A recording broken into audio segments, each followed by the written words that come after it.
también que es el programa estratégico del partido.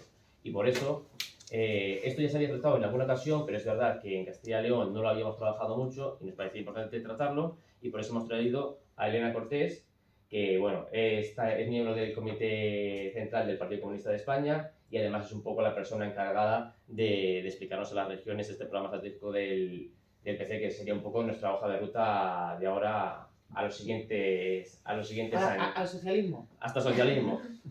Bueno, pues hasta final de año, igual. Igual. ¿Vale? Entonces, bueno, nada, no me quiero enrollar más. Damos la bienvenida a Elena, gracias por venir y todo tuyo. Bueno, pues nada, yo primero agradecer a la dirección del partido en Castilla y León, primero el esfuerzo de organizar unas jornadas de formación, que cualquier cosa que organizamos pues lleva mucho trabajo detrás y mucha pensar en cómo se puede hacer bien.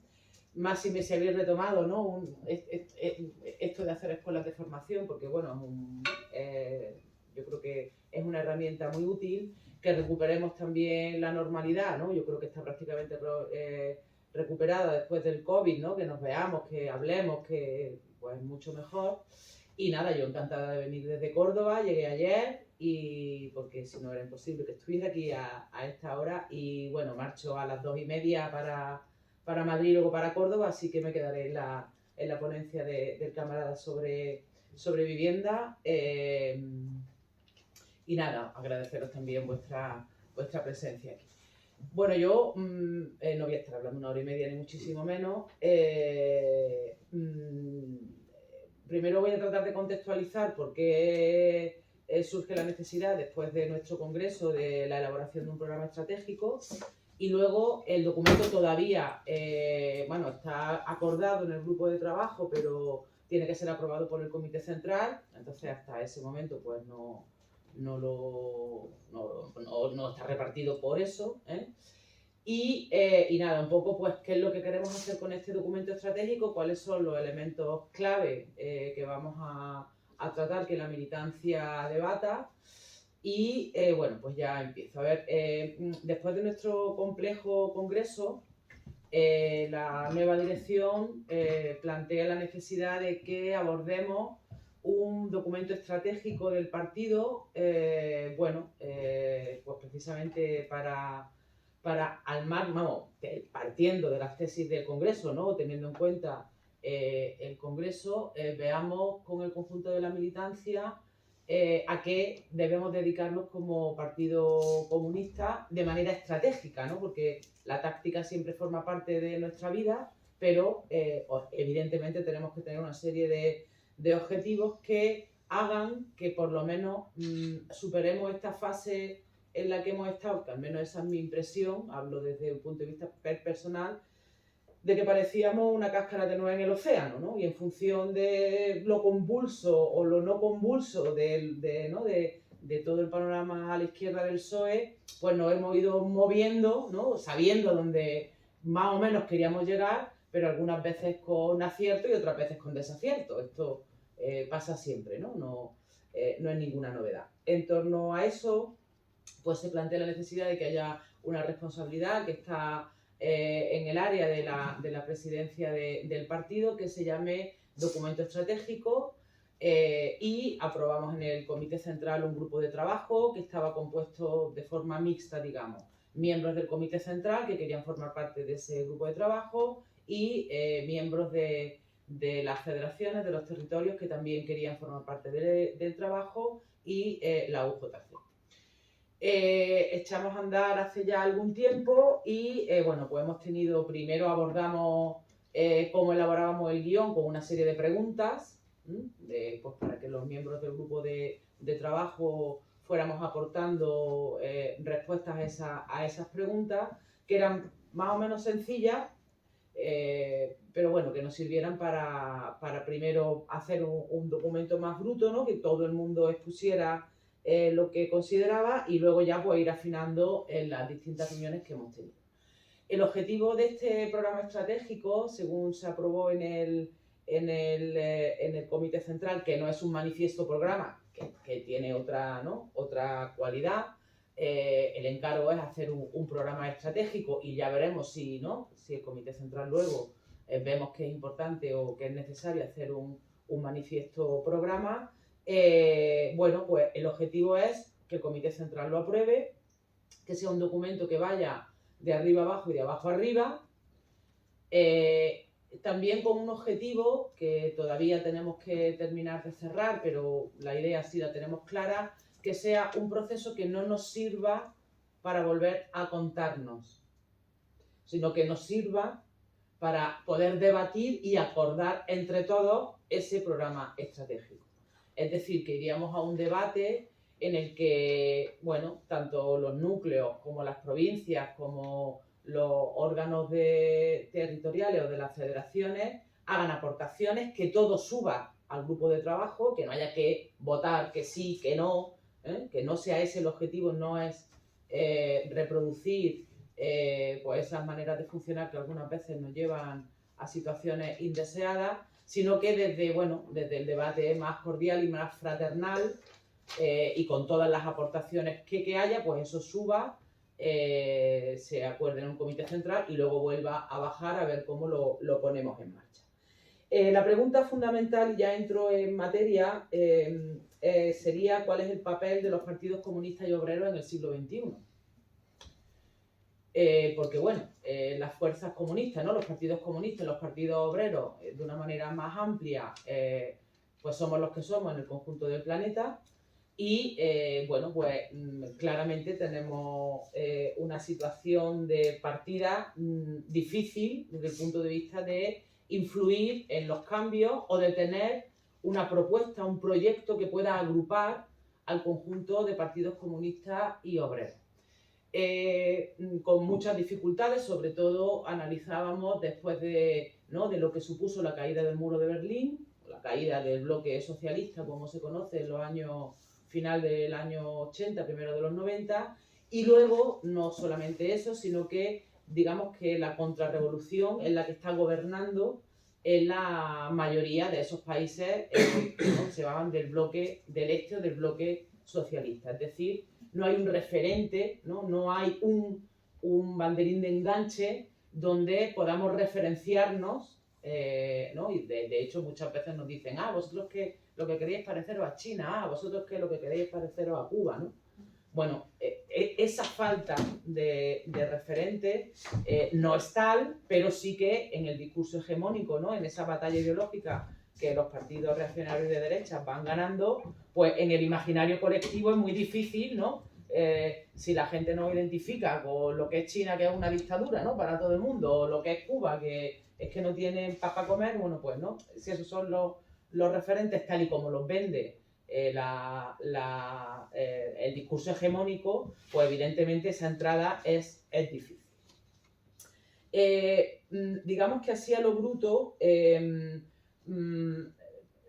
así en una primera instancia podríamos decir, bueno, pues los países, pues, los partidos comunistas y obreros lo que queremos es un mundo multipolar donde los pueblos del planeta tengan la capacidad de existir y también la capacidad de generar o de responder a las necesidades de la población que vive en su territorio.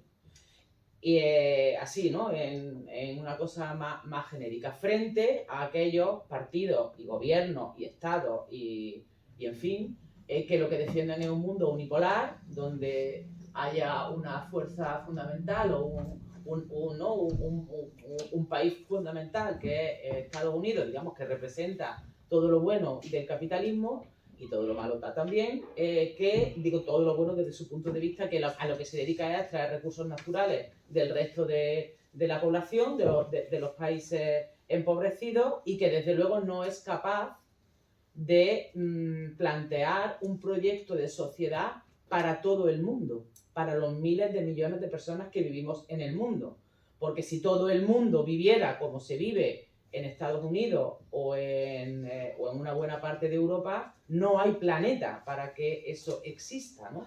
De ahí que, pues los elementos del decrecimiento, los elementos del desarrollo económico coherente y vinculado con los límites del planeta, pues es una primera, ¿no? un primer elemento. Frente a un modelo que es el modelo capitalista, que no es capaz de ofrecer un modelo de sociedad digno para los miles de millones de personas que vivimos en el planeta, debería de elegirse, ¿no?, una propuesta socialista, comunista, que sí sea capaz de plantear un modelo de sociedad en el que todas las personas que vivimos en el planeta tengamos la capacidad de vivir dignamente y además hacerlo compatible, porque no puede ser de otra manera, con los límites que el propio planeta sitúa. Evidentemente, pues la correlación de fuerzas, como decía antes, que tenemos ahora mismo, bueno, pues ¿no?, volvemos a constatar que vamos perdiendo la lucha de clases, que vamos perdiendo la batalla ideológica, que el discurso hegemónico es reaccionario, que probablemente no sea, ¿no?, porque cuando analizábamos el resultado de las elecciones autonómicas y municipales decíamos, ha venido una ola reaccionaria. Bueno, más que una ola es que son hegemónicos, ¿no? Es que la hegemonía del discurso, de la acción, pues la tienen. Entonces, ser capaz de saber cuál es el papel del Partido Comunista, de los partidos comunistas en este momento del siglo XXI es importante. En el objetivo, lógicamente, bueno, pues de hacer la revolución socialista y feminista, porque bueno, el objetivo de cualquier partido comunista.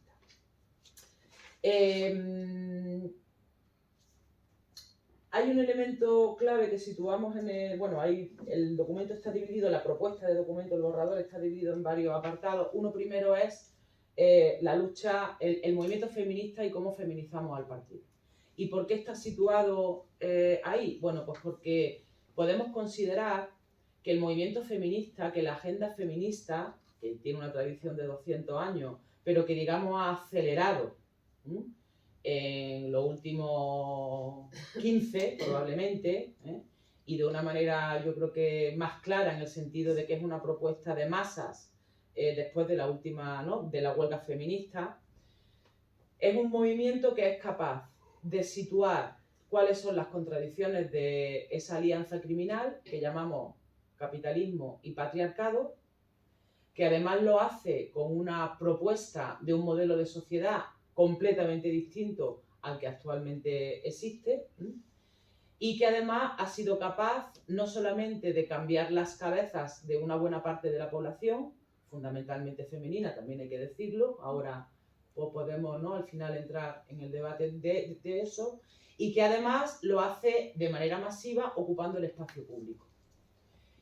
Y que en Europa claramente, en Estados Unidos también lo hemos visto, en América Latina también estamos viendo cómo ese movimiento feminista está exigiendo y consiguiendo por políticas públicas que efectivamente abran la puerta a la agenda feminista. Hemos visto, ¿no?, la lucha por el aborto, por ejemplo, en América Latina, pero también en el continente africano, bueno, pues hay efectivamente movimientos feministas, movimientos de mujeres que también están siendo capaces de situar o de abrir esa brecha en esa alianza entre el capitalismo y el patriarcado. Porque el movimiento feminista lo que pone en cuestión son las dos cosas: cómo se organiza la sociedad, cómo produce, cómo distribuye y qué consumimos. Acordaros que la huelga, una de las partes importantes, era una huelga de consumo y hacíamos referencia a todo eso que tiene que ver qué producimos, cómo distribuimos, qué consumimos. Y también, evidentemente, a la otra parte que el capital necesita para sacar la plusvalía de las mujeres a cambio de la nada, que es todo, ¿no?, toda la división sexual del trabajo, todo el trabajo reproductivo que cae sobre las mujeres y, ejemplificado en eso, los cuidados, y de ahí la huelga de cuidados que establecía el movimiento feminista en la huelga. Y vemos, ¿no?, cómo a ese avance, yo creo que sí que podemos compartir, seguro que el movimiento feminista es uno de los catalizadores de cambio más importantes que tenemos y que es capaz de situar en la picota este modelo de organización capitalista y de cultura patriarcal. Ha tenido una contestación, ¿no?, que ha sido, bueno, pues, entre otros, el partido Vox, ¿no?, o Trump en Norteamérica, o Milei en Argentina, o bueno, ¿no?, los países con Orbán o con otros estados, ¿no?, que están situando a las mujeres otra vez. pero la lectura que hacemos es que esa reacción es una respuesta a la fortaleza del movimiento feminista, no al revés. No es que ahora el movimiento feminista vaya para atrás y la ola reaccionaria o ese movimiento reaccionario que tan claramente estamos viendo esté avanzando, sino que fruto de la fortaleza del movimiento feminista, pues el capital se defiende. ¿Y cómo se defiende? Pues como en otras partes, en otros momentos de la historia, utilizando al fascismo como una herramienta de disciplinamiento de la sociedad, de miedo y de propuestas completamente locas que asientan el sentido común capitalista y patriarcal, ¿no? Porque es a lo que entonces, ¿podemos estar hablando de que el feminismo está empezando a generar un nuevo sentido común? Pues probablemente sí, porque si lo de Jenny Hermoso hubiera ocurrido hace tan solo 5 o 6 años, pues probablemente no hubiera pasado nada, que hubiera seguido de presidente de la federación y esta sería una loca del coño, permitirme la expresión, ¿no? Que se ha molestado porque un señor le ha dado un piquito. Bueno, pues esto no ha ocurrido así, entre otras cosas, porque hemos salido por millones a la calle, ¿no? Por millones a la calle con la manada, por millones a la calle a defender a Juana Rivas, por millones a la calle a decir que lo de, pues que el movimiento feminista y que esta política, ¿no? Que esta sociedad machista con esa violencia hacia las mujeres, pues tenía que cambiar y que además lo hacemos ocupando el espacio público, ocupando el discurso y generando tal. Con algunas debilidades, ¿no? Y es que, si bien es cierto que todo esto es así, probablemente haya habido no ha habido el crecimiento exponencial que algunas esperábamos de la militancia en las organizaciones feministas. Salimos por millones a la calle, tenemos claro qué es lo que queremos, tenemos claro cuáles son nuestras consignas, ¿no? Pero cuando volvemos una vez de que ha pasado el 8 de marzo al movimiento feminista o a los colectivos de mujeres, digamos que esa militancia, ese compromiso, pues esas millones de mujeres que han salido a la calle, jóvenes o menos jóvenes, luego no se traduce en ese fortalecimiento de las organizaciones feministas. Pero bueno, como la vida es larga y tenemos el trabajo claro, pues a eso también nos dedicamos. Pero también es necesario, cuando hablamos de feminismo, que ese feminismo entre en el partido. Nosotros tenemos un partido absolutamente masculinizado. Masculinizado en sus formas de pensar, masculinizado en sus formas de actuar, masculinizado en las formas de abordar la vida interna del partido y masculinizado también en algunos casos de violencias que se dan dentro del partido. Y entonces esto también hay que cambiarlo, hay que modificarlo, hay que ver cómo lo hacemos. Y evidentemente uno de los elementos fundamentales, dicen todas las expertas, ¿no? O todas las teóricas del feminismo, es que para que eso cambie tiene que haber un aumento de la militancia de mujeres. Es muy difícil que esta situación cambie si no hay un aumento en la militancia femenina. La verdad de nuestro partido es que tiene una militancia femenina regulera, de un porcentaje bajito. Será tal vez que, ¿no? Una compañera me hacía la reflexión del movimiento feminista de Córdoba, que ¿qué tiene la política que nos gusta a las mujeres? Bueno, pues probablemente todos esos comportamientos, ¿no? Que recuerdan mucho a la manera de hacer política de una sociedad que es capitalista y que es patriarcal. Entonces aquí yo planteo la necesidad de que los camaradas hombres del partido, voy a poner el móvil en silencio, que como Samantha estaba buscándome, pues he puesto el móvil para que no se me pasara ya. Porque las mujeres llevamos organizándonos 50 años o 200 años y cambiando el sentido común o cambiando las cabezas de las mujeres. Porque las mujeres nos hemos educado en una sociedad patriarcal, en una cultura patriarcal, y bueno, pues también somos fruto de eso, y nos ha costado de construir esa cultura patriarcal para darnos cuenta, ¿no? De que efectivamente tiene que haber una sociedad de hombres y mujeres libres e iguales. Pues ¿qué papel pueden cumplir los camaradas hombres del partido con respecto a la población masculina? Porque yo sí tengo claro que yo, mujer, aquí a los camaradas a lo mejor sí que me tenéis respeto, pero de cara, ¿no? Afuera, yo no soy una autoridad, ni estoy reconocida como una autoridad que pueda decirle a un chaval cómo tiene que cambiar para ser feminista. Necesitará probablemente referentes masculinos que le diga, que le cuente, que le hable, que le instruya, ¿no? que lea, que debata, que le permita, pues efectivamente, desentrañar toda esa mierda que el patriarcado supone también para la población masculina. Toda esa mierda desde nuestro punto de vista, claro, desde el punto de vista del que pierde el poder y los privilegios, pues a lo mejor le cuesta un poco, ¿no? Porque las mujeres somos la parte de la sociedad sin poder, sin estatus, sin privilegio, y sin embargo la parte masculina es la que tiene el poder, el estatus y el privilegio. Entonces, claro, renunciar a todo eso fácil no es. Ahora, lo que sí tenemos claro las mujeres es que sí vamos a renunciar a ser la parte de la población que no tiene ni poder, ni estatus, ni privilegio. Entonces, fácil no es, 200 años después de que el movimiento feminista lleve escribiendo, saliendo a la calle, reuniéndose con mujeres desde los espacios más insignificantes hasta los espacios más significados, ha permitido este avance del movimiento feminista, porque también tenemos claro, ¿no? Igual que el comunismo no se inocula, salvo que escuché a Fidel Castro, ¿no? Que es un referente para todos brutal, que tú escuchabas su intervenciones y dices, coño, este ser, pero lo normal, la gente normal y corriente que somos dirección del partido, somos militantes del partido, por más brillante que sea nuestro discurso, el comunismo no se inocula, no sale una persona comunista por la puerta. Hay otras maneras, ¿no? Otras formas en las que pues, generemos esa conciencia. Hablamos también, por tanto, del feminismo del 99%, es decir, el feminismo no solamente es una propuesta para que las mujeres, ¿no? Mejoremos nuestra vida o cambiemos radicalmente la sociedad, sino que también es una propuesta para el 99% de la población, para que vivan mejor, para que trabajen menos y mejor, ¿no? Y para que podamos tener esa sociedad de mujeres y hombres libres e iguales.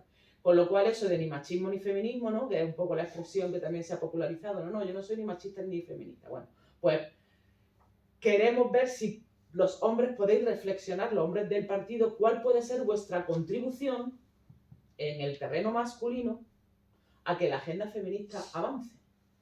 Porque es que si no, los únicos hombres que se están organizando son los hombres que están en contra de que las mujeres avancemos.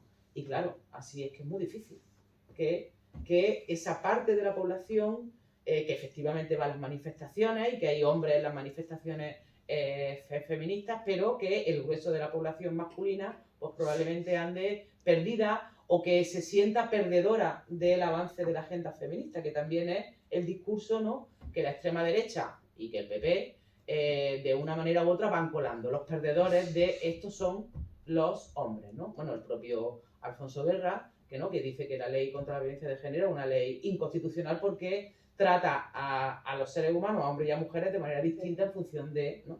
Ante la ley. O sea que tampoco hay que irse mucho a la derecha para entender que forma parte de esa hegemonía, ¿no? Que cuando las mujeres avanzan, los hombres retroceden. Y claro, retroceden, es verdad. Claro que es verdad que retroceden. Yo entiendo que ninguna persona, ¿no? Ningún tío a la que, bueno, está en casa y su mujer le hace todo, que será y que no quiere que trabaje, pues claro, que esa situación cambie es perjudicial para él, evidentemente, ¿no? Ahora bien, lo que hay que ver en las cabezas es si lo que queremos es eso, ¿no? Que a costa de que una persona esté 24 horas del día sacrificada, yo viva estupendamente. Y vamos, esos ejemplos tenemos ahora mismo a pie de calle. Yo tengo una compañera, amiga, más que compañera, vemos que no es militante, que al tener el segundo hijo bueno, pues la pareja le pidió que no se volviera a incorporar al trabajo, porque claro, es que eran las lavadoras, las comidas, los dos niños, claro, no, dice, bueno, es que tiene 36 años, ¿cómo es posible? Bueno, pues esto es una realidad a pie de calle. ¿Cómo los camaradas del partido? Que yo también entiendo que para vosotros habrá sido difícil, vamos, que no es, ¿no? Igual que para nosotros ha sido, es muchas veces traumático, ¿no? El que una mujer que vive una situación de violencia de género se atreva a denunciar a su pareja con todo lo que eso supone, es traumático, pero lo hacen. Bueno, pues como los hombres, los muchachos, con todo lo difícil que es este cambio, bueno, pues cómo lo abordáis, cómo lo pensáis, qué es lo que sentís y sobre todo a ver cómo podemos ayudar o cómo podéis ayudar a que ese terreno masculino empezar a abrir brecha ahí o una brecha más gorda. Bueno, pues ahí tampoco el documento queremos que dé la receta, lo que queremos es incitar al debate y ver eso es viable, no es viable, porque esto que lo he comentado yo con algunos camaradas me dicen, no, eso no es viable, ¿por qué? No, porque los hombres que no compartimos espacios de socialización. Dices, coño, caramba, ¿cómo que no compartí espacio de socialización? Claro que compartí espacio de socialización. A lo mejor lo que hace falta es pararse a pensar un tiempo cómo eso lo hacemos, cómo lo abordamos. Por lo tanto, feminizar el partido es clave para poder acompasar este cambio que consideramos que es fundamental. Y cuando decimos programa estratégico, ¿qué es lo que queremos decir? Pues que estratégicamente este partido tiene que estar en ese cambio, en esa vanguardia y en esa propuesta que plantea el movimiento feminista. No nos podemos quedar atrás, ni como partido, ¿no? Ni los hombres del partido, ni por supuesto las mujeres del partido. Y también tiene que ver con hacer más viable la vida, la militancia del partido. Y muchas veces que la militancia es incompatible con la vida. Los tiempos, los ritmos, las responsabilidades, las tareas. Cómo abordamos las tareas de cuidados que tiene una agrupación, ¿no? Sabemos las mujeres y los hombres que están en la agrupación qué horarios tienen de cuidados, qué dificultades tienen para poder insertarse en la vida militante, para poder cumplir con sus tareas. Pues probablemente no, o sí.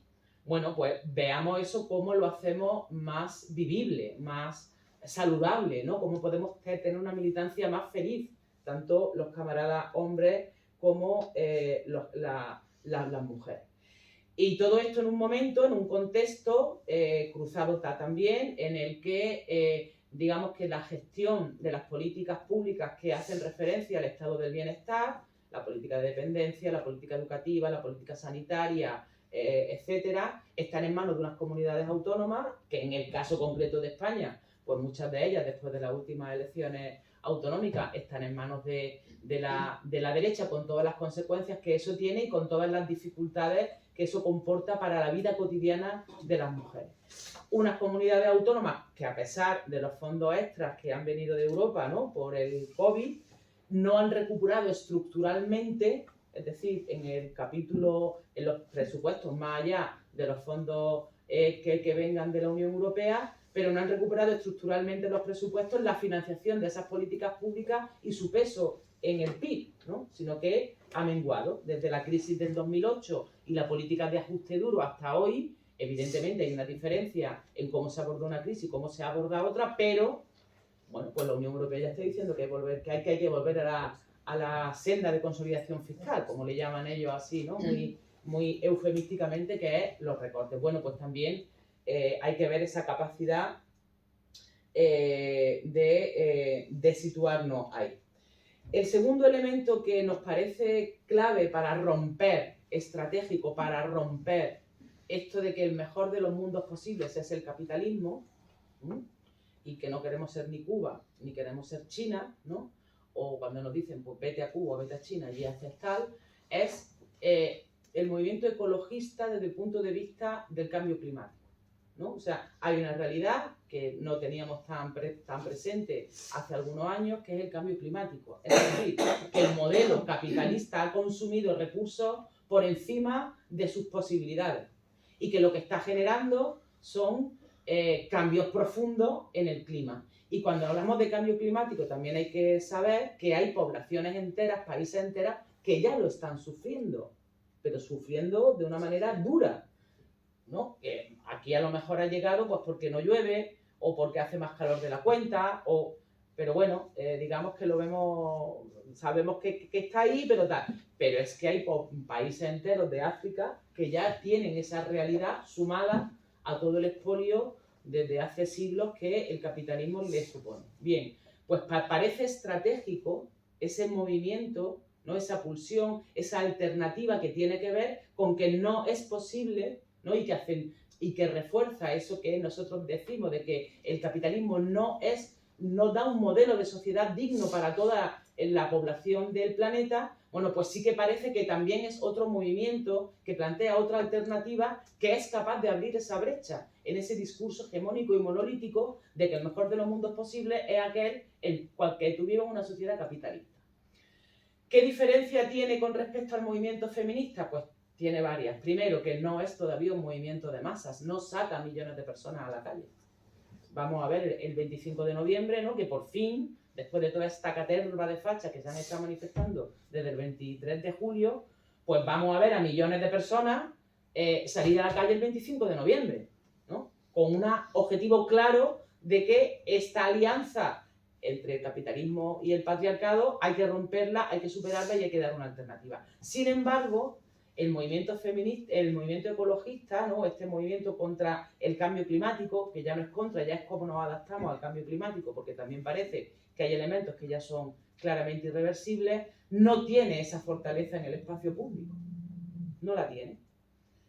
Pero sí creemos que es un movimiento, una punta de lanza que efectivamente también es capaz de abrir brechas en esta hegemonía cultural de que el mejor de los mundos posibles es donde vivimos y se llama un modelo de sociedad capitalista o de democracia liberal. Y además yo creo que esto es que es claro, ¿no?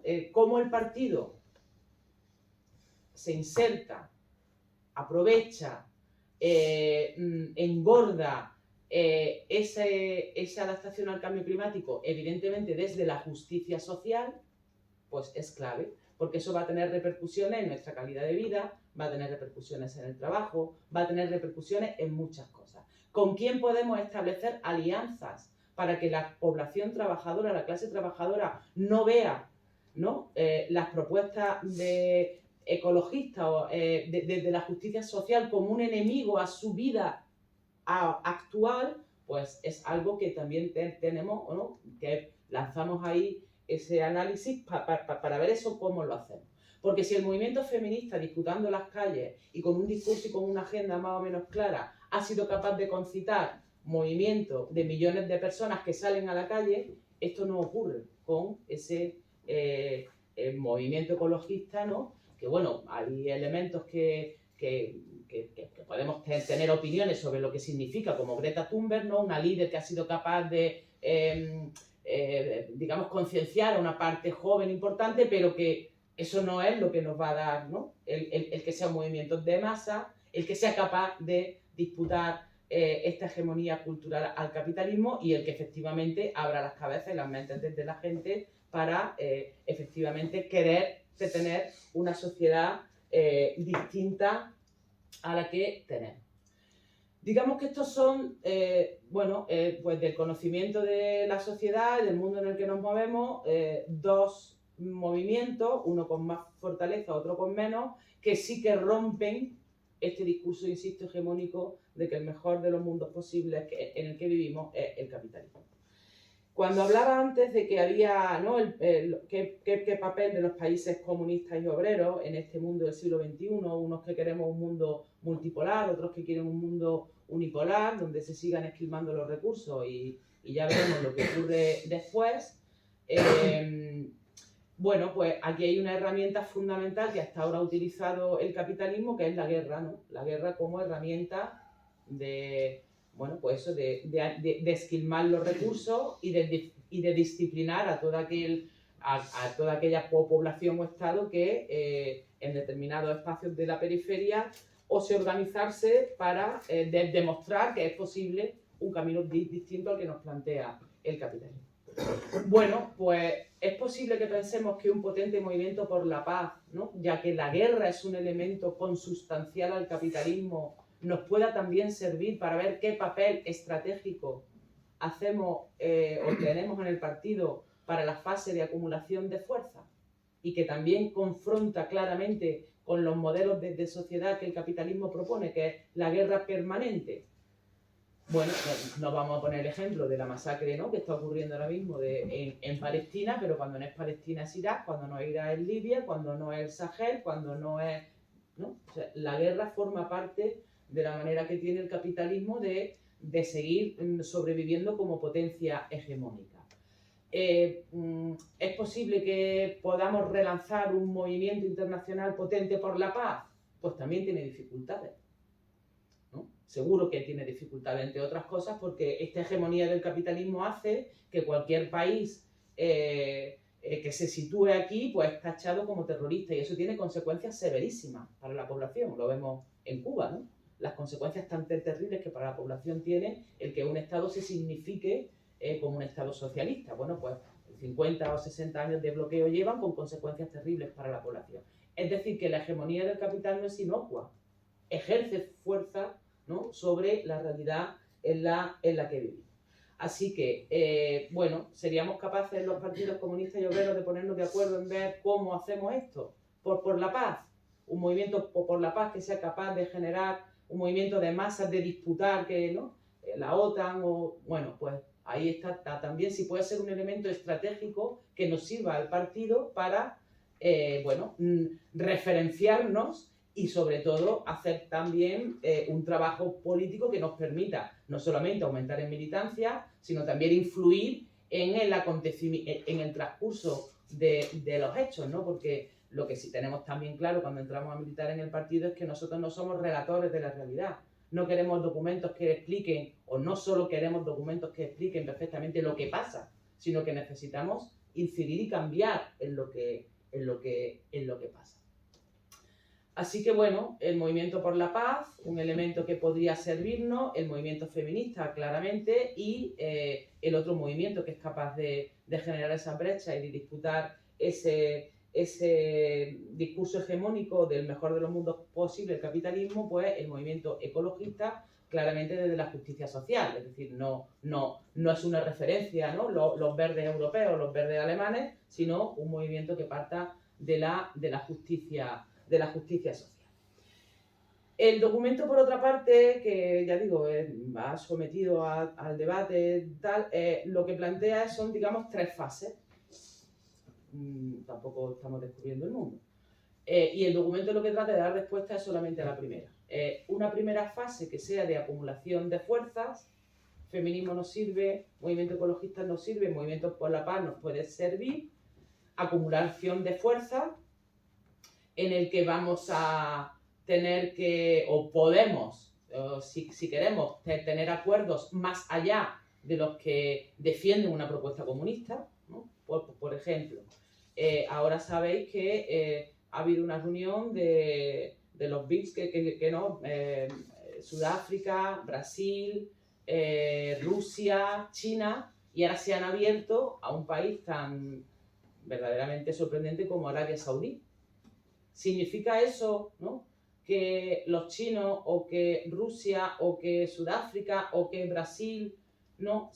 Probablemente sí significa cómo son capaces de agrupar a una parte de los estados que están en contra de ese mundo unipolar, con todas las contradicciones que eso genera, evidentemente, ¿no?, con todas las contradicciones que eso genera o puede generar, pero también con todos los avances. Ellos lo han tenido claro, ¿no?, y han incorporado a ese bloque que pretende dar una alternativa al Fondo Monetario Internacional, al Banco Mundial, etcétera, etcétera, ¿no?, a los países empobrecidos, a países que a priori nada tienen que ver con una propuesta socialista, absolutamente nada.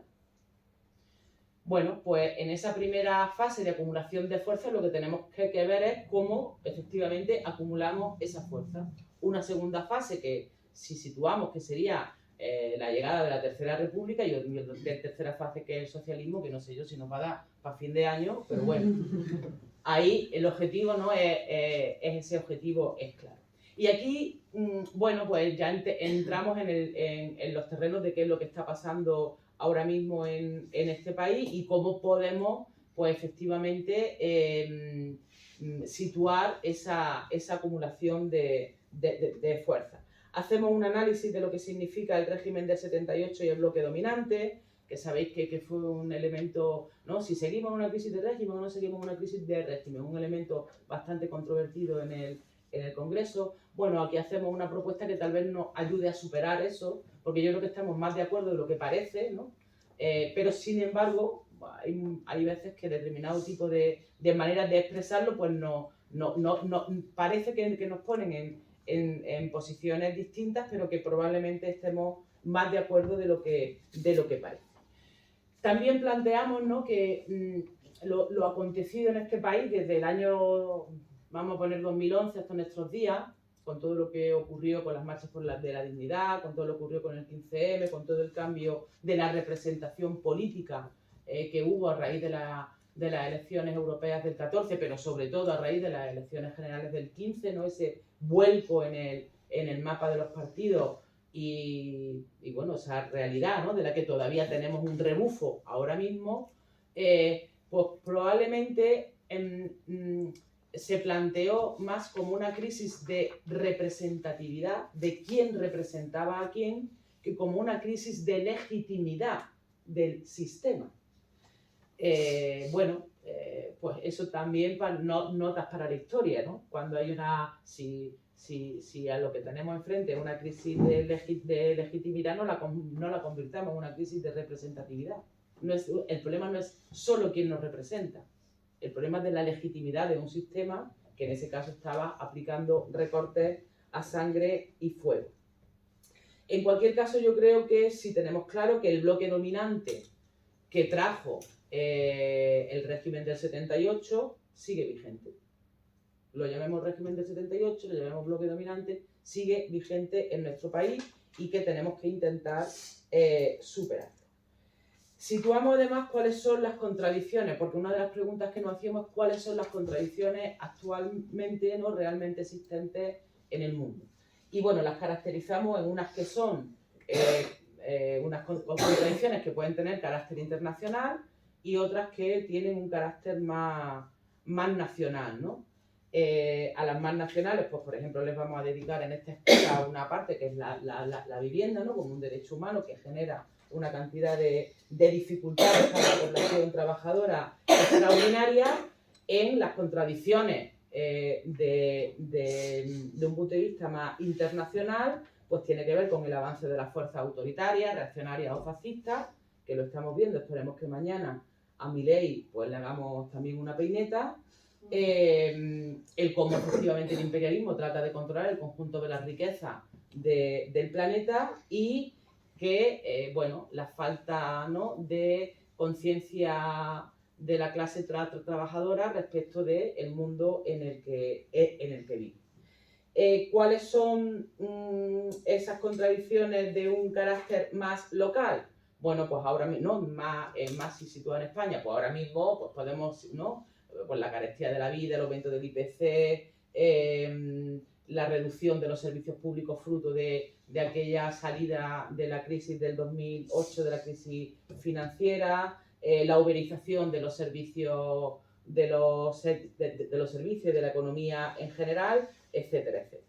Situamos aquí a todos los sectores antioligárquicos como posibles aliados. No van a buscar el socialismo, no van a buscar el comunismo, pero sí pueden ser aliados en esta primera fase de acumulación de fuerzas para romper esa propuesta, ¿no?, para seguir habiendo brecha en esas propuestas.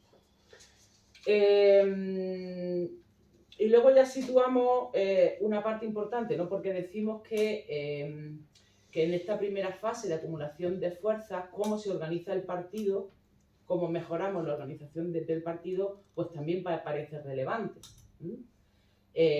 Como el partido tiene que ser un partido para la acción, tiene que ser un partido que respondamos como un solo hombre, como una sola mujer, que estemos mejor organizados, mejor comunicados y que tengamos claro, si somos capaces, ¿no?, de aprobar este documento estratégico, bueno, pues cuáles van a ser las acciones fundamentales que el partido va a hacer. Y luego estará la táctica, ¿no?, cómo vamos modulando en función de la coyuntura que tengamos. Por ejemplo, de cara, ¿no?, a cada proceso electoral, porque, bueno, como vimos en una democracia liberal burguesa, pues cada 4 años hay elecciones en cada uno de los espacios, ya sea ayuntamientos, ya sean comunidades, ya sea el Estado, ya sea la Unión Europea, ¿no?, el espacio de integración de la Unión Europea, a la que también le dedicamos un apartado aquí. Bueno, pues efectivamente eso es un elemento que tenemos que abordar. Cómo se organiza el partido, y también hay aquí un elemento, una propuesta más allá de lo aprobado en el Congreso, que nos sirva para mejorar la acción del partido, pues para ganar en influencia, para ganar en capacidad de transformar nuestra realidad desde la más concreta a la más general, y también para aumentar en militancia, que es un elemento pues fundamental para este partido que, bueno, pues es un partido de cuadros, con una implantación en el territorio también diversa. Yo vengo de Andalucía, pues el Partido Comunista de Andalucía es un partido que ha tenido, ¿no?, una línea de continuidad en los 100 años de historia en el partido. Siempre ha habido comunistas organizados en Andalucía, pero eso no ocurre en otras partes del territorio español, ¿no? No ocurre en otras comunidades autónomas por muchas razones, pero bueno, ante esa diversidad también de organización, de militancia y de cultura, eso no significa que no necesitemos también avanzar y mejorar en esos territorios, teniendo claro, ¿no?, pues cuáles son las diferencias. Yo me acuerdo la primera vez que fui a Cuenca, o la primera vez que fui a Toledo, que yo decía, Dios mío, los camaradas del partido cómo se organizarían aquí en la dictadura, ¿no? Porque esto es morir por Dios. Ya es duro, ¿no? Ahora, no me quería yo imaginar los años duros de la dictadura, cómo se organizaba un comunista. Bueno, pues era muy difícil, ¿no? Evidentemente. Y bueno, pues mucho de esa realidad, ¿no?, de una distinta implantación territorial, pues tiene que ver con los asesinatos, ¿no?, por miles de esas personas que eran las personas más lúcidas y más comprometidas de la sociedad. Situamos también que nuestro objetivo sería volver a poner en las cabezas de la gente un proceso constituyente. Una primera fase de acumulación de fuerzas que nos permita situar un proceso constituyente, es decir, un cambio de modelo de sociedad en el conjunto del máximo posible de la población trabajadora y de los aliados de ese proceso constituyente. Y hacerlo además incorporando todos los elementos. Se me olvidaba antes, cuando hablaba del cambio climático, de la adaptación al cambio climático y de cómo mucha de la población trabajadora ve eso como una amenaza, ¿no?, a la manera de cómo un machista ve una amenaza, el avance de la agenda feminista, salvando las distancias, pues lo tenemos, por ejemplo, en todo el proceso de reconversión industrial, que se hizo fatal, que se hizo además para incorporar a España a la Unión Europea en esa división internacional del trabajo, pero también la vemos ahora cuando se cierran las minas de carbón, ¿no? Cómo la población trabajadora eso lo ve como un enemigo, que va contra su. Bueno, pues uno de los elementos fundamentales en los que yo creo que el partido ha trabajado muy bien en estos últimos años, desde el gobierno, pero también desde la propia organización del partido, es cómo hemos fortalecido a los sindicatos. Cómo los sindicatos hoy son más fuertes, creo yo, que hace 8 o 10 años. Y son vistos, ¿no?, como, bueno, pues que han conseguido avances, salario mínimo profesional, las pensiones, la reforma laboral, con todos los matices que queramos plantear, pero ahora mismo los interlocutores válidos con el gobierno para conseguir mejoras son los sindicatos, cosa que no ocurría antes.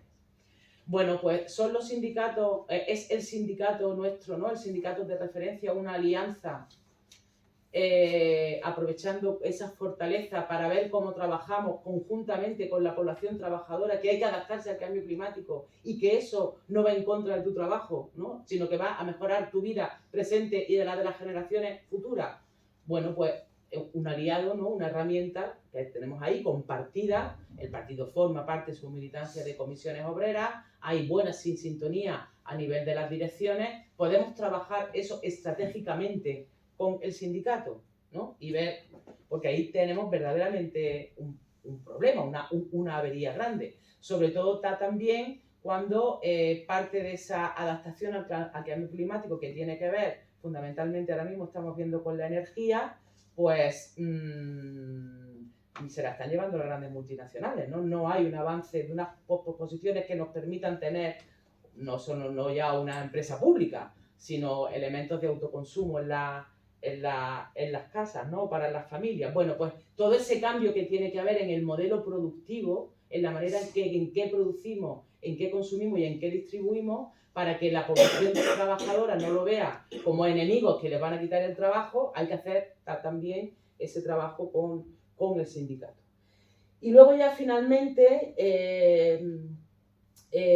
planteamos pues una serie de conclusiones, digamos como un resumen de de lo que planteamos, en el que pues está un poco todo lo que más o menos yo os he contado aquí, y que tiene que ver también con el papel de la democracia, con qué democracia que queremos construir. Y con esto termino. Durante algún tiempo, fundamentalmente en el siglo pasado, el siglo XX, finales del siglo XX, a raíz de los presupuestos participativos en Porto Alegre, que se pusieron en marcha como un elemento pedagógico porque no pagaban impuestos ni perri, y entonces allí pues dieron vuelta a ver esto como tal, ¿no? Y cómo incorporaban a la población a hacer política y cómo, bueno, pues a partir de ahí nacen los presupuestos participativos, involucran a la población a hacer el presupuesto y a discutir qué modelo de ciudad querían y como tal. Y bueno, pues una de las cosas que consiguieron, no solamente incorporar a la gente a hacer política, que esto ya es revolucionario, sino que efectivamente la gente entendiera que pagar los impuestos servía para algo y que no se los llevaban calentitos los cuatro desde siempre, ¿no? Con la corrupción sempiterna que ha tenido los gobiernos anteriores de Brasil. Bueno, pues nosotros nos subimos a ese carro, ¿no? Durante un buen tiempo del siglo XX y una pequeña parte del siglo XXI, en esa democracia participativa que muchas veces se trasladó en presupuestos participativos.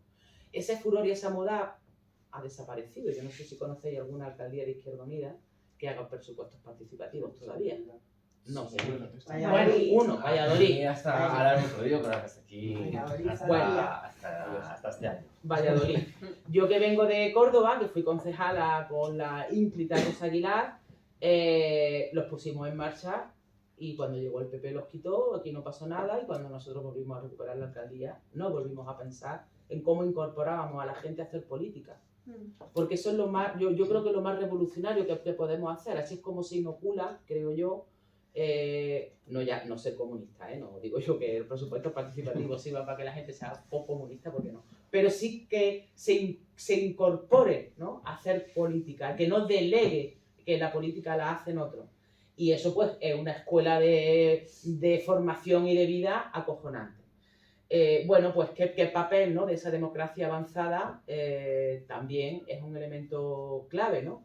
Porque, bueno, es probable, ¿no? que esta democracia sea vista por muchos como eso, que votamos cada 4 años y ya está, y poco más, y luego los políticos se dedican a hacer lo que quieran. Eso también es un discurso hegemónico que a la derecha le viene fenomenal, ¿no? Que todos los políticos son iguales, todos los políticos son corruptos, todos igual, con lo cual la gente lo que hace es, bueno, pues ya yo me desentiendo, me dedico a mi vida familiar, a mi vida cultural, si tengo un grupo o lo que sea, y ya está.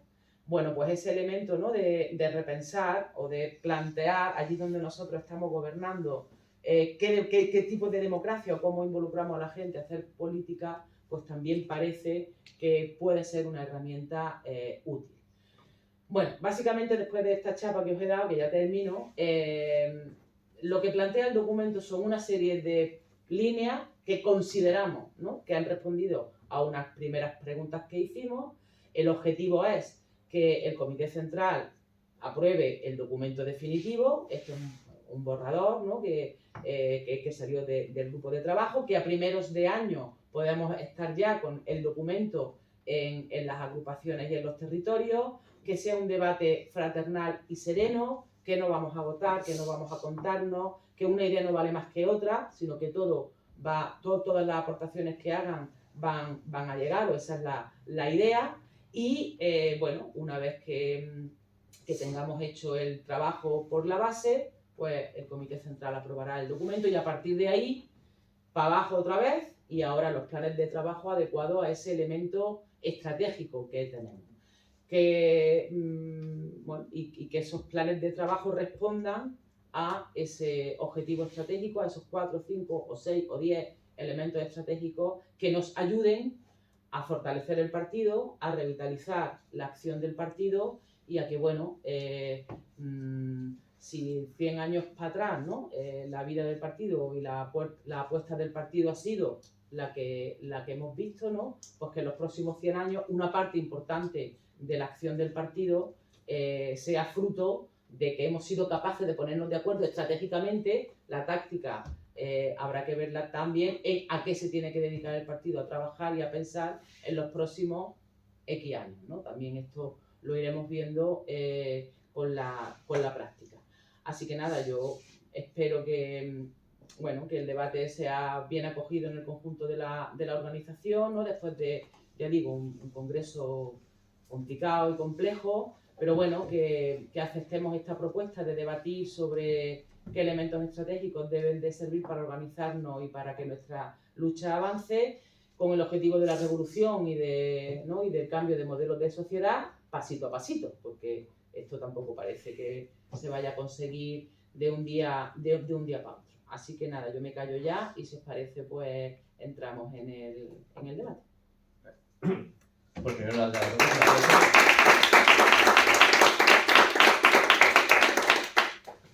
Lo que vamos a hacer es, tenemos como 25 minutos, vamos a coger las preguntas, todas seguidas. O reflexiones. Vamos, sí, preguntas, Bueno, reflexiones. todo, pero no me acojones. Y entonces levantar la mano. Entonces, las personas que quieren intervenir, levantar la mano. A ver, y lo vamos cogiendo, ¿vale? Yo voy a levantar porque yo quiero preguntar. Vale, entonces, por ahí. Vale, pues entonces vamos a hacer de delante hacia atrás y de vuestra izquierda hacia la derecha. Así que empiezo yo. Luego él, luego tenías tú la mano, Samantha, luego creo que Carlos y no sé si he visto a alguien más. Gonzalo. Bueno, pues entonces Samantha, Gonzalo y Carlos, ¿vale? Yo no. Ella no ha No, levantado. bueno, pues Gonzalo. Vale, pues empiezo yo haciendo dos preguntas o reflexiones.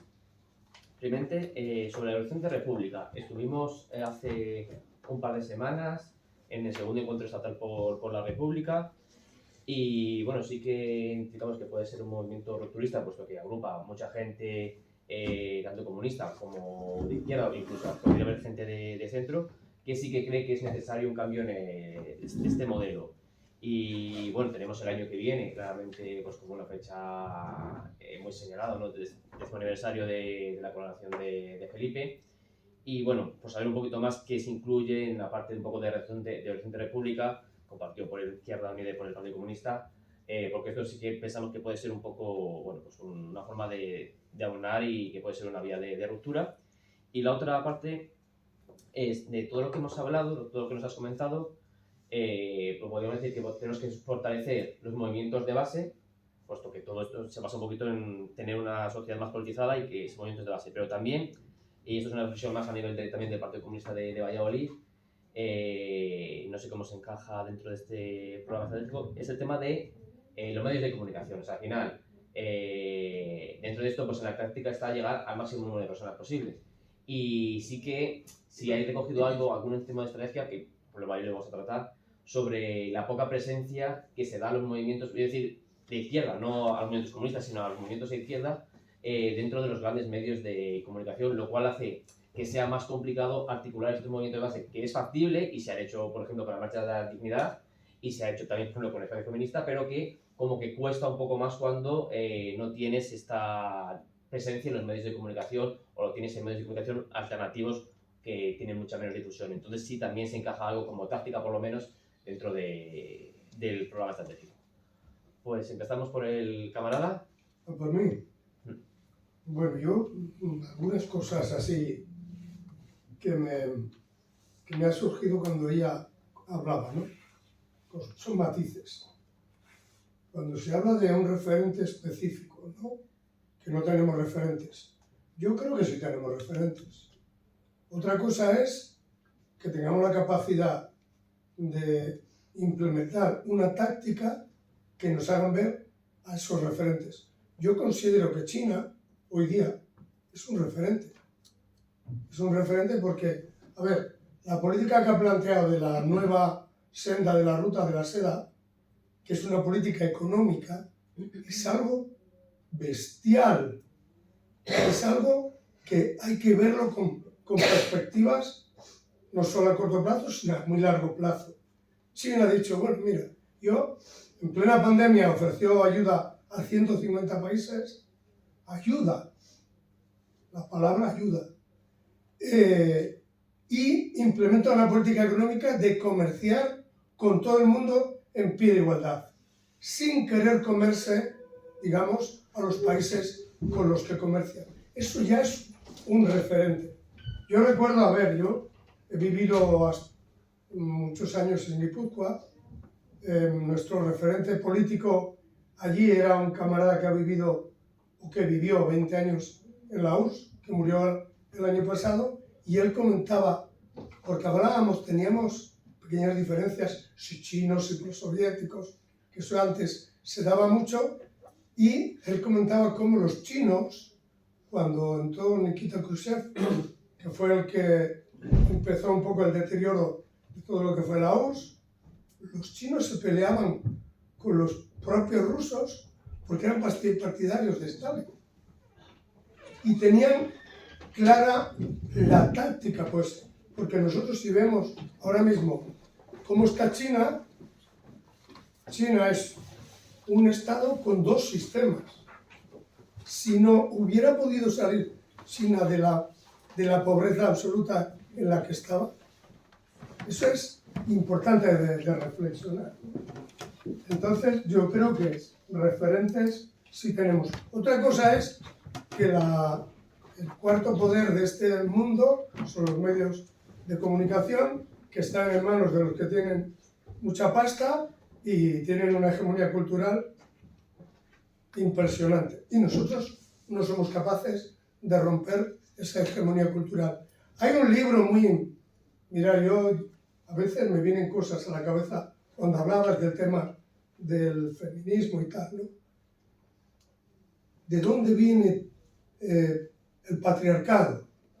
Por ejemplo, aunque yo no lo considero un elemento aparte de lo que es el capitalismo, sino que es, digamos, afín, digamos, que crece con el capitalismo. Había un libro que era El origen de la familia y la propiedad privada y el Estado, donde Engels relata cómo han sido las sociedades, cómo han crecido y cómo nace el patriarcado por el derecho a la herencia.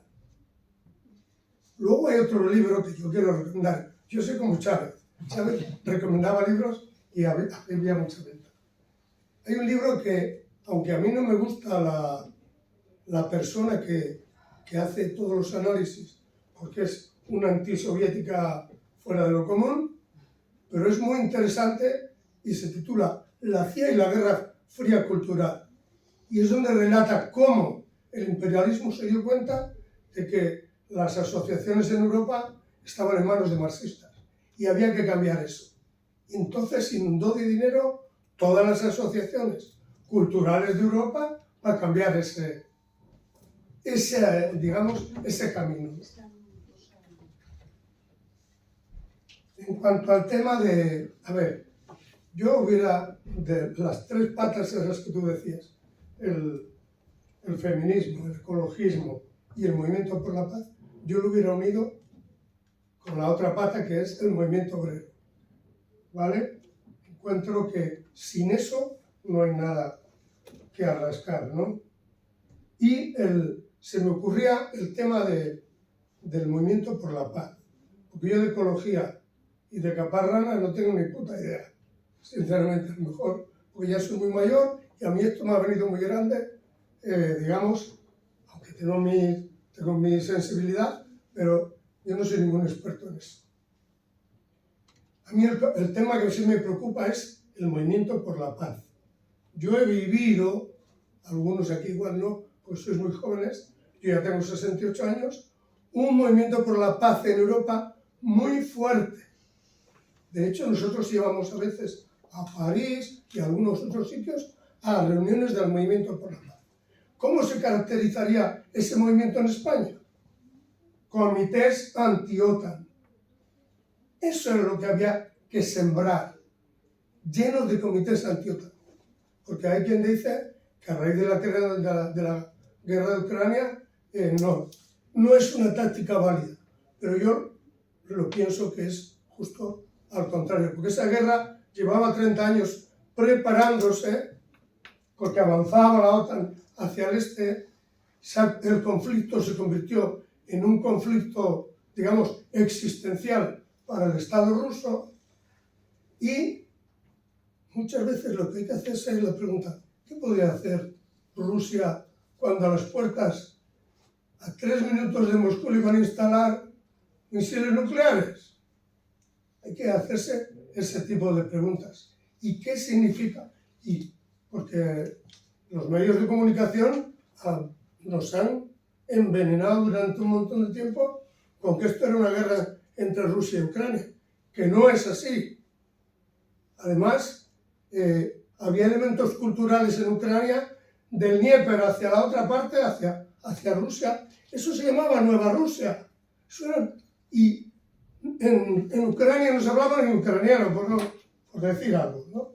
Porque yo conozco a un colombiano que decía, yo iba a Kiev y hablaba en ucraniano y me respondían en ruso. Ahí hay elementos que nos pueden dar, bueno, para mucho, no me quiero meter en ese tema, que si no nos perdemos. Entonces, yo pienso que crear comités anti-OTAN es un elemento agresivo, que Estados Unidos ha visto que si no crea guerras no va a sobrevivir porque tiene una crisis brutal, que los BRICS le han dado la vuelta al asunto. Brasil, Rusia, India, China y Sudáfrica ya no son solo esos, sino que hay 6 países más. Y si no gana Milei las elecciones, Argentina el año que viene será parte de los BRICS. Y lo paradójico es que Arabia Saudita, Emiratos Árabes o Egipto sean de los BRICS. ¿Pero eso qué quiere decir?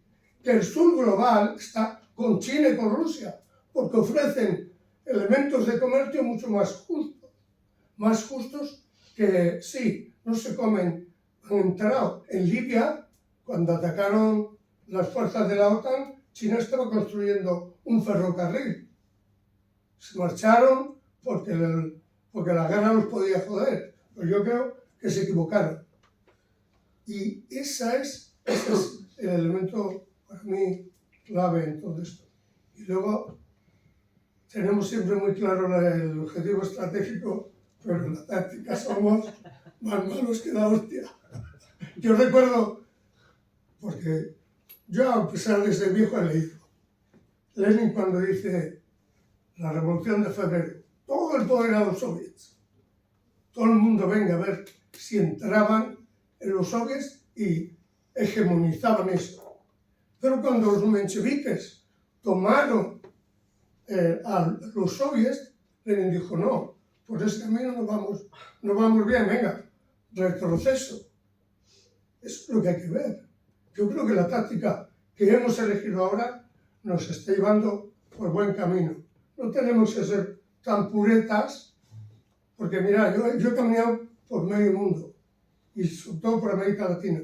Y lo que yo he visto en América Latina es lo que nos falta a nosotros.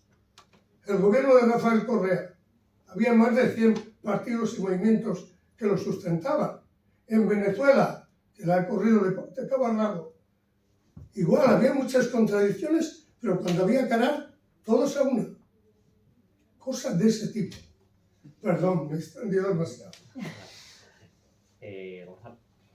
Vale, yo he ido apuntando bastante cosas, me ha parecido muy interesante. Yo tengo una preocupación porque es cierto que los 3 diques de contención que has presentado, estoy de acuerdo que son los diques de contención en los que actualmente podemos tener más discurso.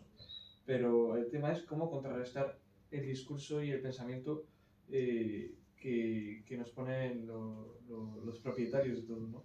Y me explico. En el movimiento feminista, que estoy de acuerdo, ha sido un gran movimiento transformador de un tiempo a esta parte, tenemos, bueno, primero ya se ha generado una división que antes no existía, pero es que aparte, yo por ejemplo, en mi empresa han aprobado un plan de igualdad en el que lo que más destacan es el porcentaje de mujeres en puestos de dirección, que también son mis enemigas. Es decir, la directora de una empresa es mi enemiga, porque es mi enemiga de clase. Y eso que el capitalismo está reforzando, intentando hacerse cargo de estas luchas para que no le destruyan, como ha pasado en otros momentos, ¿no? Pero el tema es cómo luchamos contra eso. En el cambio climático, por ejemplo, ahora ha entrado el capitalismo en el hecho de decir, pues la responsabilidad individual. Es algo que tenemos que hacer, la responsabilidad individual de todos. Oye, pues yo vivo a 5 kilómetros, me bajo en bici, no voy a bajar el coche, tal, esas pequeñas cosas, ¿no? Pero claro, digamos que en la mente del obrero compañero de fábrica dice, joder, ¿y yo por qué no voy a poder utilizar el coche por un trayecto de 5 kilómetros? Pero coge Bill Gates y se coge un vuelo en jet privado para 1 hora de coche, ¿no? Entonces esas cosas yo creo que también tenemos que poder verlas, porque luego en el cambio climático también hay cosas rupturistas por su lado, por el lado suyo, que utilizan como para contestar, ¿no? Y ya no es solo la política contestataria de la ultraderecha, sino que, por ejemplo, aquí la primera medida que ha hecho el gobierno del PP ha sido cargas de carga eléctrica en el bus. Entonces, pues ahí yo creo que también tenemos trabajo, ¿no? Y luego el movimiento por la paz. Me ha parecido muy interesante lo que has comentado de comités anti-OTAN, porque yo creo que es una guerra, por así decirlo, valga la redundancia, en la que hablamos de la paz, que estamos perdiendo. Me explico. Hace unos años la gente no estaba mayoritariamente a favor de la OTAN. Sentir que yo tenía entre la gente de mi edad, incluso mis padres tal, era que, bueno, pues que la OTAN estaba ahí, pero que no estaban a favor. Y es cierto que con la guerra ruso-ucraniana el apoyo a la OTAN ha sido mucho más fuerte, también por la censura que ha sufrido todos los medios de comunicación rusos que emitían en España, por ejemplo. Claro, ¿cómo luchar contra eso? Ahora nos ponemos a crear un comité anti-OTAN y posiblemente estemos solos. Es decir, yo creo que es interesante avanzar en ese aspecto y tener un movimiento por la paz, pero que tenemos que poder contrarrestar el mensaje que ellos van a decir, porque ellos van a decir, no, si somos pacifistas, estamos luchando contra Rusia, somos pacifistas, estamos luchando contra los terroristas de no sé qué. ¿Cómo podemos nosotros contrarrestar ese discurso para poder colocar el nuestro? Poder colocar el hecho de decir que tengamos bases en España de Estados Unidos es un ataque a nuestra soberanía. Y luego hay una cosa que sí que quería yo reflexionar. Yo creo que los sindicatos hoy son más influyentes que ayer, pero no lo sé porque llevo en el mercado laboral 6 años, entonces realmente no puedo comparar mucho con lo de antes. Pero creo que soy el único de menos de, bueno ya no, de 30 años o menos, que está sindicado a comisiones obreras en una empresa con 1.200 trabajadores en Valladolid. Eso también debería hacernos reflexionar. Los sindicatos hoy tienen más poder de decisión porque la ministra de Trabajo les da más poder de decisión. Hay que ver si realmente la fortaleza de los sindicatos está, porque yo creo que la sindicación de la empresa no está en el mejor momento, y estoy de acuerdo en que ahí tenemos que incidir, porque precisamente por ahí se cuelan discursos ultraderechistas en los que te dicen que el enemigo es el extranjero, que el enemigo es el que piensa distinto, que el enemigo es la mujer a la que le van a dar puesto de trabajo en lugar a ti, y si no somos capaces tampoco de capitalizar ese discurso, por ahí se va a romper y nuestros pies van a hacer de barro. Entonces, esas son las reflexiones que tenía que hacer. Creo que... ¿Quién estaba? ¿Carlos de Segovia? Sí. Vale. La verdad es que, bueno, primero darte la enhorabuena, Elena, muchas gracias porque ha estado genial la exposición. La verdad es que los compañeros, no recuerdo cómo se llama el compañero Euskadi, pero... Salva. Le conoce todo por Salva, así que Salva. Muchas de las cosas de las que yo quería comentar, así que voy a reducir mi intervención. Alguna reflexión y varias preguntas.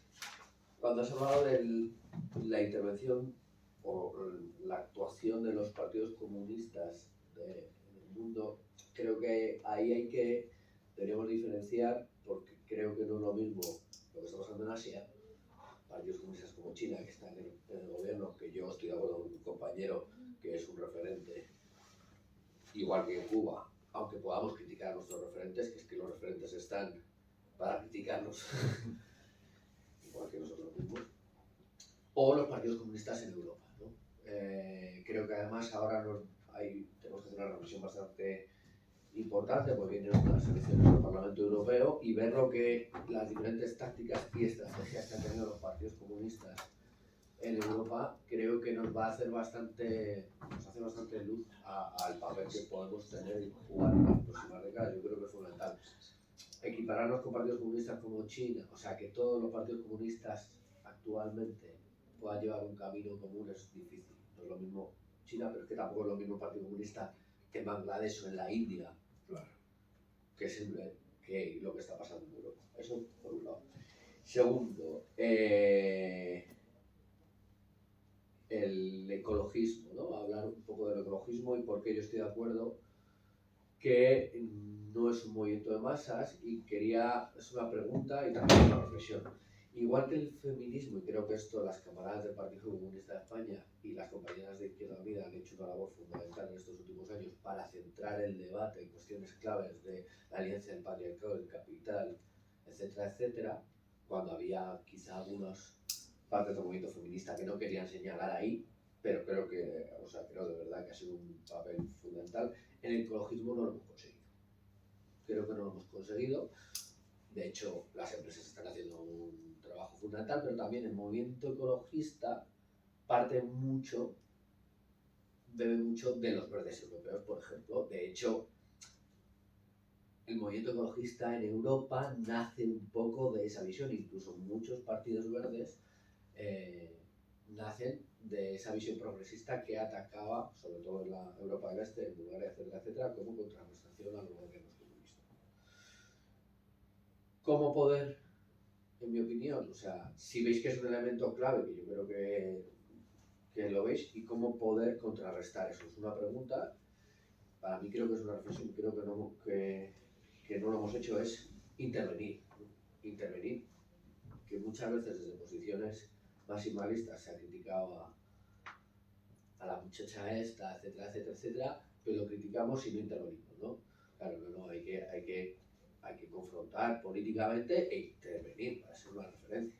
Porque muchas veces cuando en el movimiento ecologista, y ha pasado en las últimas movilizaciones, se vuelve a hablar del diagnóstico. El calentamiento global, hace 30 años ya se sabe el calentamiento global. Yo he estudiado biología, todo el mundo sabe que hay un calentamiento global y el que lo niega lo sabe también, pero no quiere negar. No, está bien, ahora vamos a hablar de soluciones políticas y el por qué. Creo que es fundamental hablar de los límites del capitalismo, creo que es fundamental no echar la culpa, hablar del ecologismo del 99%, porque es que el 99% es el que lo sufre y aunque todos somos responsables y tenemos que hacer comportamientos individuales, no está ahí la madre del cordero.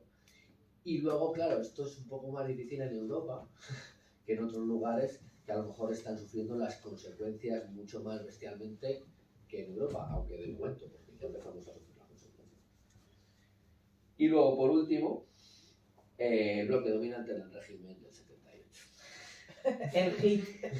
Esto son tres cosas muy diferentes, pero creo que era fundamental porque hay muchas otras cuestiones. Lo del obrerismo también iba a hablarlo, pero como ya lo he dicho un compañero, creo que lo importante para la acumulación de fuerzas, en mi opinión, en contrarrestación al bloque dominante, es definir bien al bloque dominante.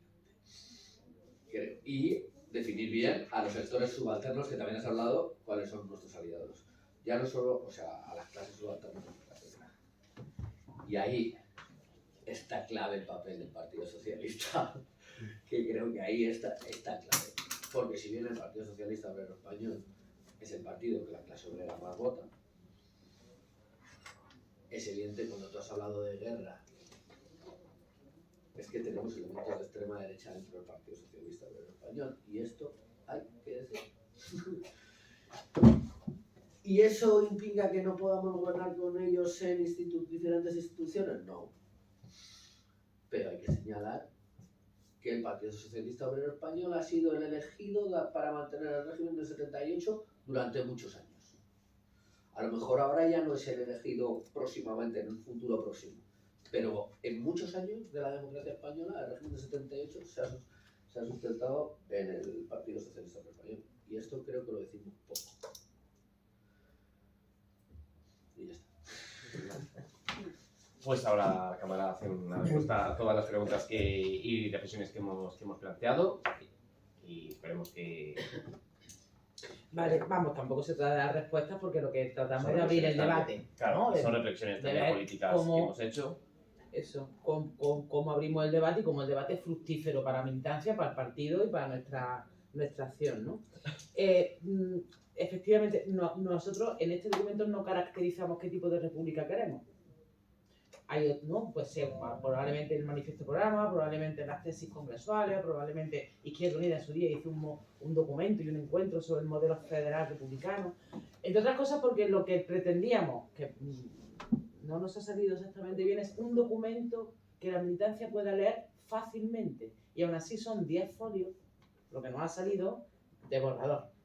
Un documento que sea fácil de leer, porque también somos conscientes de que tenemos el tiempo limitado, de que cada vez leemos menos, de que estamos muy saturados de muchas cosas. Un documento fácil de leer y fácil para que incite al debate y a la propuesta. Entonces hay elementos que no tocamos. El de los medios de comunicación tampoco lo tocamos, se ha quedado en 2 días.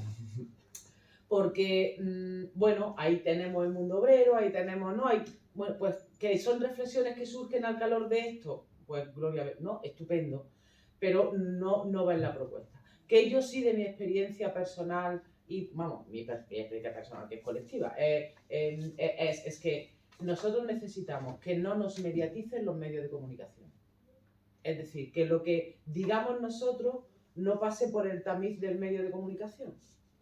Eso es dificilísimo ahora mismo, porque sería tener un medio de comunicación propio, más allá del mundo obrero, que esto lo digo entre paréntesis, probablemente ni los militantes leamos, que sea capaz de conectarnos directamente con la gente y que no sea Antena 3, Televisión Española, bueno, los propietarios de esos medios de comunicación los que nos digan qué es lo que decimos a la gente.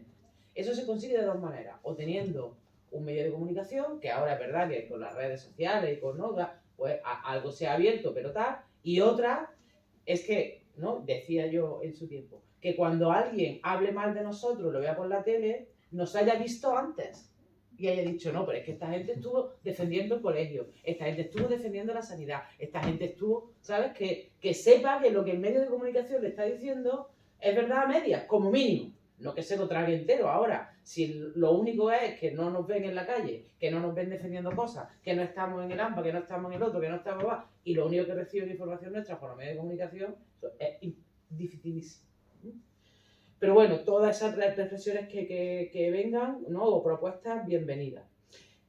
Claro, China es un referente para nosotros y Cuba es otro referente y Venezuela es otro referente. Ahora, tú pregúntale a tu vecino de enfrente. Claro. ¿No? Entonces también hay que ser conscientes de que lo que está en nuestra cabeza no está en la cabeza de los demás.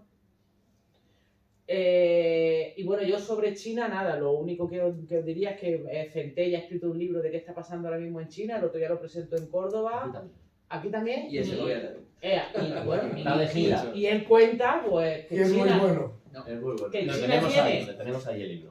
tiene sus avances y tiene sus contradicciones también, obviamente, vamos, esto es que es así. Yo comparto, comprendo lo que tú dices de los movimientos anti-OTAN, pero bueno, eso por un ejemplo ahora a ver si se entiende más claro. La división del movimiento feminista y el suelo, ¿no? y los techos de cristal, pues claro, el Partido Social, concretamente en España, el Partido Socialista Obrero Español, cuando vio que la huelga feminista del 2018 era una huelga anticapitalista, internacionalista, antipatriarcal, interseccional y que se le iba de las manos la bandera de la igualdad, porque es que estábamos por millones en la calle y los millones es la limpiadora, la cocinera, la tendera, la ama de casa. Al Partido Socialista y esto, ¿yo cómo lo rompo? ¿Cómo lo parto? ¿Cómo lo...? ¿No? Pues metió el tema trans y bueno, pues aquí estamos todavía viendo a ver cómo salimos de esa mierda en la que el PSOE nos metió, ¿no? Y que parte del movimiento feminista compró.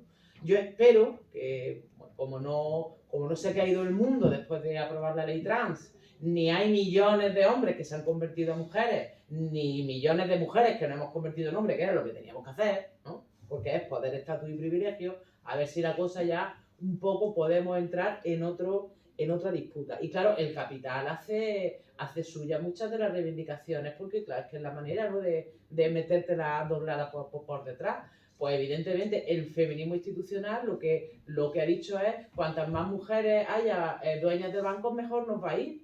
Y nosotros lo que decimos es el suelo pegajoso. Yo, la que está arriba, hombre, quiero decir que no le peguen, que no sufra violencia machista. Ahora, que es mi enemiga de clase, evidentemente.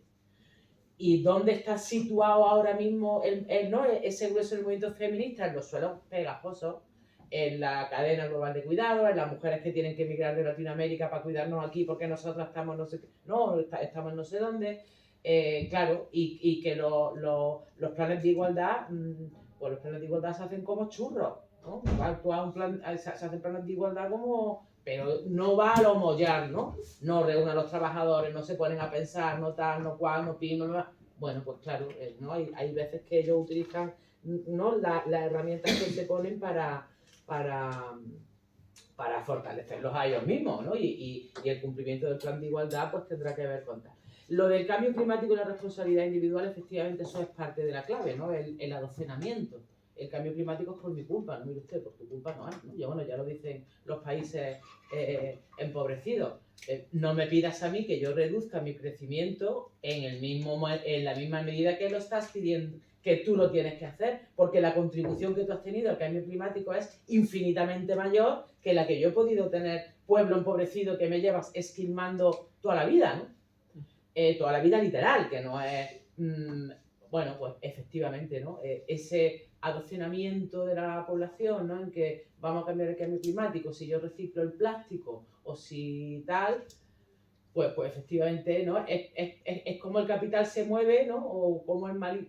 Porque claro, si esto es una partida de ajedrez, no solamente movemos fichas nosotros, ellos también las mueven, para despuntar, ¿no? Para capar, para taponar, para impedir que toda esa capacidad que pueda tener revolucionaria en el sentido de cambio de sociedad, pues se parta por la base, ¿no? Y ahora el problema de la sequía es que no podemos abrir el grifo del agua. Bueno, pues efectivamente hay que ahorrar agua, pero caramba, no, en Andalucía se están hinchando de poner millones de hectáreas de olivar en regadío, de un olivar, un cultivo que ha sido de secano desde los tiempos de los tartesos, de secano, y ahora resulta que el olivar es súper intensivo, es de regadío. La responsabilidad de que tengamos falta de agua no será exclusivamente mía, ¿no? Aquellos gobiernos que están permitiendo que se instalen millones de hectáreas de olivar en regadío, pues serán, ¿no? Entonces, ahí efectivamente ¿no?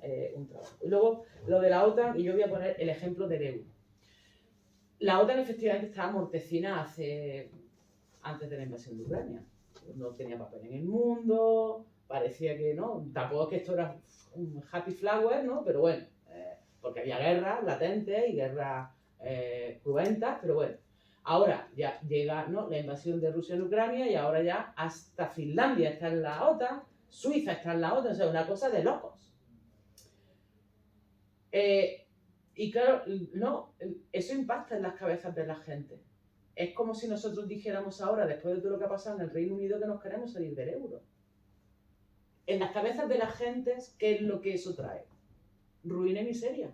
Porque lo han visto en Gran Bretaña, ¿no? Han visto todo el desastre que eso ha provocado. En la gente normal y corriente, con sus pensamientos normales y corrientes. Y entonces, yo creo que hay que abordar eso desde otro... O sea, que sabiendo lo que queremos hacer, abordarlo desde otro lado. Yo no plantearía comité anti-OTAN, yo plantearía movimiento por la paz, asamblea por la paz. Ya está. Que eso evidentemente lleva detrás que no puede haber OTAN, que se tienen que disolver, que tienen que entregar las armas, que son una organización criminal, que ha asesinado y que ha masacrado a poblaciones enteras. Evidentemente. ¿No? Porque eso ya es la capacidad que tengamos de desarrollar, creo yo. Pero, bueno, que nazcan mil flores, ¿no? O sea, que en un sitio es anti-OTAN, en otro sitio es movimiento por la paz. Lo que sí tenemos claro es que una herramienta fundamental para el capitalismo y la hegemonía del capitalismo siga ahora mismo inserta en las cabezas de la gente es eso. Bueno, pues vamos a ver cómo lo hacemos. Que aquí funciona el anti-OTAN, gloria. Que allí funciona el movimiento por la paz, gloria, ¿no? Tampoco hay una receta en el sentido de cómo, ¿no? De un acta, pues primero hay que hacer esto, luego esto. No. Ahora sí sabemos a dónde queremos llegar, sí lo sabemos, ¿no? Que es lo que se trataría. Igual que con lo del euro, ¿no? Nosotros sabemos que queremos otro modelo de integración europea y que este no nos vale, y que es atlantista, y que está al servicio de la OTAN y de todo el mal posible en el mundo. pero sabiendo, ¿no?, cómo las cabezas, pues bueno, vamos a ver cómo lo hacemos para que eso entre, sin que nosotros renunciemos a nuestro objetivo, ¿no? No se trata de que nos vistamos tampoco de la cartera. Y es verdad, pues los sindicatos, yo creo que se trataría de aprovechar el momento. ¿Cómo aprovechamos el momento? Un momento en el que, porque está Yolanda Díaz de ministra de Trabajo, porque hay un gobierno progresista, porque, por lo que sea, por el buen trabajo de los sindicatos, oye, que no, que también tienen su mérito. Hay un avance en el sentido de que están más presentes en el discurso público, que tienen capacidad de influir en las políticas públicas, que tienen, luego tienen una militancia la que tengan, ¿no? Un compromiso el que tengan, pero coño, vamos a aprovechar el momento porque para los partidos comunistas el movimiento obrero ha sido siempre una herramienta clave. ¿Cómo aprovechamos eso para trabajar el cambio climático y el ecologismo? ¿Cómo trabajamos eso para que avance la agenda feminista? ¿Cómo trabajamos eso para que avance el movimiento? ¿Cómo lo hacemos? Evidentemente, pues ahí el sindicato debería de tener su papel. Y luego planteaba Carlos algunas reflexiones que, bueno, que yo lo comparto, ¿no? Bueno, el hit de si estamos en una crisis de régimen o no, yo, la verdad que yo estoy cansada de eso. Pero bueno, Sí, al margen de eso. Yo no he dicho esto. No, está claro, está claro. Tratamos de superar eso, ¿no? Ahora, efectivamente, hay que ver qué entendemos por el bloque dominante, en qué posición está y en qué posición estamos nosotros. Qué debilidades tiene, qué fortalezas tiene y cómo podemos combatirlas. ¿Que el Partido Socialista es un partido del régimen? Evidentemente. Esto no. Toda la vida. Toda la vida lo ha sido. Probablemente la Segunda República jugó un papel inesperado por algunos dirigentes, pero yo también os digo, yo no pensaba que iba a ver al Partido Socialista hacer lo que está haciendo ahora mismo. Ojo, cuidado. Yo no pensaba que iba a ver a Felipe González criticando a su partido porque va a dar una amnistía, porque no sé qué, no sé cuánto, y no. Esto pensaba que no lo iba a ver. Yo no pensaba que iba a ver a Susana Díaz perdiendo unas primarias, que goberné con ella en Andalucía cuando estábamos en el gobierno, como consejera de Fomento y Vivienda y ella como presidenta. Yo no pensé que a esa mujer iba a perder unas elecciones primarias. Ni yo pensé que el Partido Socialista iba a llegar hasta donde ha llegado, ¿no? Entonces las cosas cambian porque la vida es dialéctica. ¿Este Partido Socialista es un partido de Estado? Sí. ¿Es un partido del régimen? Sí. ¿Pero es el mismo Partido Socialista que en el año 86? Bueno, yo tengo mis dudas. Tengo dudas. Abre, o por lo menos abre posibilidades. Abre posibilidades. Sabiendo lo que es el PSOE, y que cuanto más lejos mejor. Pero abre posibilidades. El Partido Socialista no es el Partido Socialista del que era presidente Felipe González, que cuando Julio Anguita salía a la tribuna a proponerle los acuerdos, se iba con Convergencia y venía con el PNV. Entonces, las cosas cambian, la vida es dialéctica y lo que hay es que saber aprovechar el momento sin que eso nos suponga, ¿no?, un paso atrás en la medida de lo posible. Y luego es verdad que nos pongamos de acuerdo todos los países comunistas en lo que hacemos, bueno, pues será difícil. Ahora, si nuestro lema sigue siendo que el género humano es la internacional, ¿no?, y que lo matamos a boa en grito cada vez que nos reunimos los comunistas, cada vez que bueno, pues probablemente tengamos efectivamente posiciones distintas, tareas distintas, realidades distintas, pero objetivos comunes, en lo posible, ¿no? Pues habrá partidos comunistas, que te digo yo, como el PQE, que, ¿no?, que tal, y otros partidos comunistas que cual. Ahora, hombre, que seamos capaces de reunirnos, de plantear una mínima estrategia, un manifiesto, lo que sea, pues a lo mejor eso es posible, ¿no? Y que la propuesta vaya avanzando y que sepamos. Y acabo con esto. Yo me afilié a Izquierda Unida y al partido y a la Juventud Comunista, yo lo hice todo el tirón, en el año 91 con la Segunda Guerra del Golfo. Y porque llegó a mi instituto la Asamblea de Jóvenes de Izquierda Unida y a partir de ahí yo me enganché en Izquierda Unida. De otra manera, pues a lo mejor no me hubiera enganchado con otro banderín. Vamos, que en mi caso, como siempre se habla de política y de la gente de izquierda, pues probablemente me hubiera enganchado en otro banderín. Que necesitamos eso para que la militancia, para llegar y que crezcamos en militancia y en capacidad también de enriquecernos, porque muchas veces nos ha pasado que con esta merma de la militancia tampoco tenemos sensores de lo que pasa. Hay veces que yo creo que nos inventamos la realidad, pero porque no tenemos nadie, ¿no?, que nos diga, y yo, que esto no va por aquí, o que si tú dices, no, sensores de lo que pasa, de lo que la gente opina de, ¿no? Que decía uno, yo oigo crecer la hierba. Pues nuestra merma de militancia también nos ha hecho que tengamos una merma en los sensores de lo que pasa en la gente, con la gente, y por dónde van más o menos, ¿no? Y muchas veces lo interpretamos a través de los medios de comunicación y probablemente, ¿no?, confundimos el medio y el mensaje. Yo pensábamos que iba a ganar el PP porque las encuestas, porque la televisión, porque los medios, porque pim, pacapán en las elecciones generales, y confundimos el medio y el mensaje. Y la gente que fue a votar, digo, pues yo esto no lo quiero.